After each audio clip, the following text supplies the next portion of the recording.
Hoje nós vamos falar sobre ferromagnetismo, paramagnetismo e diamagnetismo. Mas antes de falar sobre isso, a gente precisa falar sobre alguns conceitos prévios. Uma das primeiras coisas que a gente aprende sobre o magnetismo é que se a gente pegar um ímã e dividir ele, esses pedaços ainda serão ímãs. Se nós continuarmos esse processo de divisão, nós vamos chegar até um conjunto de alguns átomos.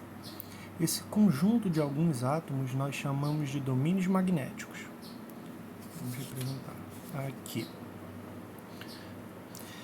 Esses domínios magnéticos ainda são ímãs, e os polos desse ímã são representados por esse vetor, que é chamado vetor momento de dipolo magnético.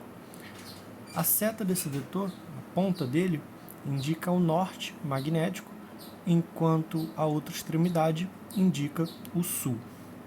Bom, alguns materiais, quando na presença de um ímã, como esse daqui, eles têm os seus domínios magnéticos perfeitamente alinhados com os do ímã.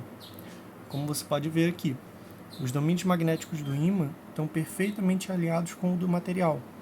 Ou seja, esse material também vai adquirir uma polaridade, aqui sendo o seu polo norte, porque é onde as pontas dos vetores estão apontando, e aqui sendo o seu polo sul.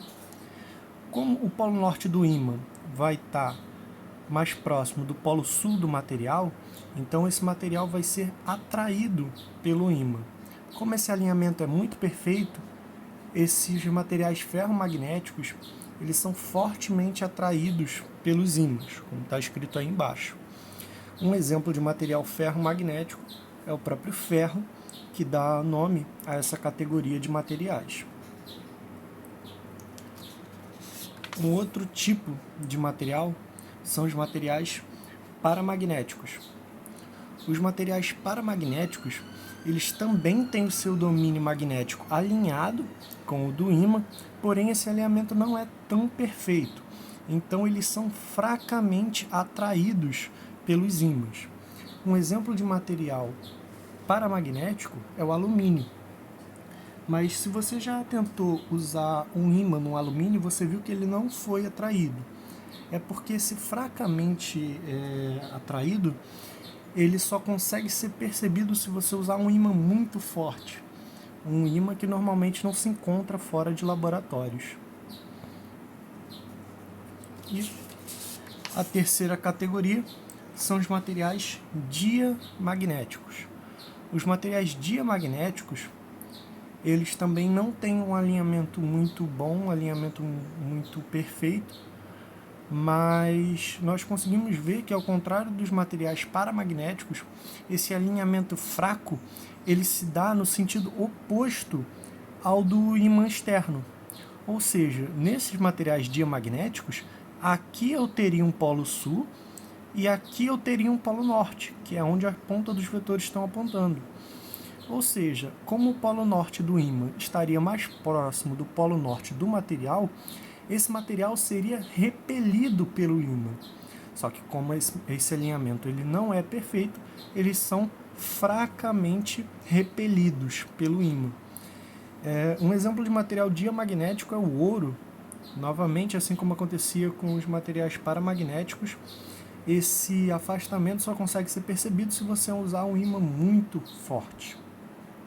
Bom, agora nós vamos resolver uma questão que caiu na EAR de 2018, na segunda aplicação.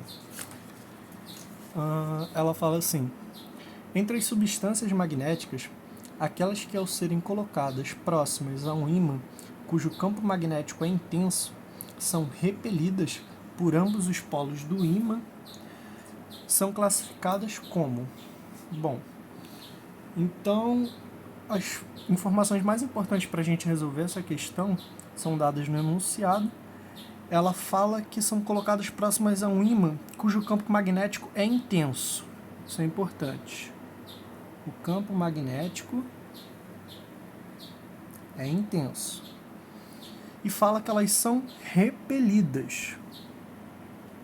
Bom, a única classe de material que nós vimos que tem essa característica de ser repelida na presença de um campo magnético intenso são os materiais diamagnéticos. Os materiais paramagnéticos, eles são fracamente atraídos, seriam fracamente atraídos. Os materiais ferromagnéticos seriam fortemente atraídos e ímã permanente não tem nada a ver com a questão. Bom, por hoje é isso. Espero que tenham gostado e tchau.